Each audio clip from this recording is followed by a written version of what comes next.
Azərbaycan Teleradio şirkətinin Bədii Şurasının üzvü olaraq sənə irad bildirirəm.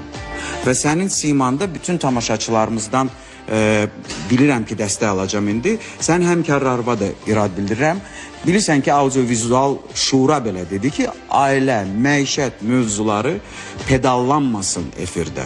Çox toxunulmasın. Hətta mənim çıxışımda bəyaları sən ailə məişət söhbətini ortaya saldın. Tərəfdarı deyiləm. İnsanlar bu söhbətləri mətbəxdə eləməlidir, televiziyada eləməməlidir. Bugünlük sənə bağışlayıram, amma bugün tamaşaçıların qarşısında səndən bir illik pauza götürürəm. Bir il mənə zəng eləmirsən, yox, mənim sözümün geri dönüşü olmayacaq. İmkan ver, bitirim.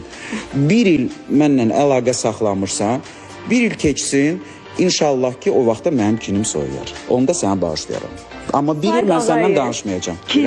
Kinli bir adam deyil, bu bir. Biz hətta bunu bayaq da danışdıq. İkincisi, ailə məişət mövzularına mən qətiyyən girmirəm. Amma verilişində səsləndi. Mən səthi suallarla öz dilindən çıxan, öz müsahibələrində dediyim bəzi məqamlara toxunmaq istədim ki, cavab alım. Mənim sənə olan gözəl münasibətini, mən də o sevgiyə sığındım da. Su istifadə etdim. Yox, xeyr, əzizim.